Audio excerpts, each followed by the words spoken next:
अस्सलाम वालेकुम, this is सनम शेख। ये जो वीडियो मैं बना रही हूँ बहुत important video, it's just a 2 minute clips and I want you to watch it completely. ये बहुत अहम इंकशाफात हैं जो EU डिसइंफो लैब में किए गए हैं। किस तरह भारत पाकिस्तान के ख़िलाफ़ एक बहुत बड़ी इंफॉर्मेशन डोमेन में वॉर जो है वो जो जंग है वो लड़ रहा है, और किस तरह से पाकिस्तान के गद्दार पाकिस्तान के ख़िलाफ़ उसके साथ चंद टकों के इवज़ बिक के काम कर रहे हैं।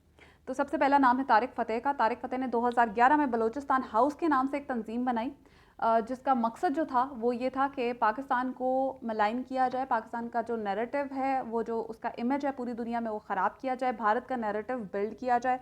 इसके अलावा यूरोपियन पार्लियामेंट मेंबर्स को जो है इस्तेमाल किया गया। फेक NGOs जो हैं वो बनाई गई। फेक आपको पता है कि उसने फेक NGOs के साथ एक पूरा नेटवर्क बनाया, जिसमें fake websites, fake magazines, fake newspapers, वो सब कुछ बना के उसने अपना जो है नैरेटिव इंडिया का वो बिल्ड किया।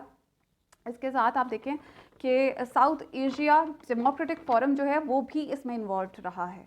फिर इसके अलावा उसने ऐसी फेक NGOs बना के विज़िट करवाया इंडियन ऑक्यूपाइड कश्मीर में, जो यूरोपियन पार्लियामेंट मेंबर्स हैं उनका विज़िट करवाया, और उसका मकसद भी यही था कि भारत का नैरेटिव जो है वो बिल्ड किया जाए, एक अपने स्पेसिफिक लेंस से जो है दुनिया को दिखाया जाए कि भारत किस तरह का है और पाकिस्तान जो है वो कितना बुरा है।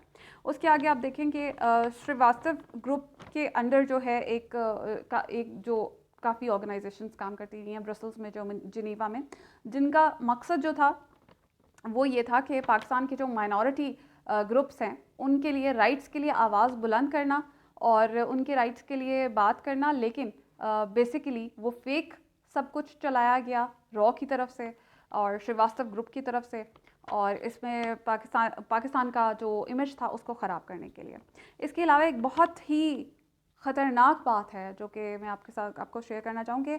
इंटरनेशनल इमाम ऑर्गेनाइजेशन के नाम से मुसलमानों को यूरोप में गुमराह करने के लिए एक फ़ेक जो है वो तंजीम बनाई गई, जिसका मकसद जो था वो भारत का इमेज जो है वो अच्छा पोर्ट्रे करना, और पाकिस्तान का जो इमेज है इस्लाम को यूज़ करते हुए पाकिस्तान के इमेज को डिस्ट्रॉय करना।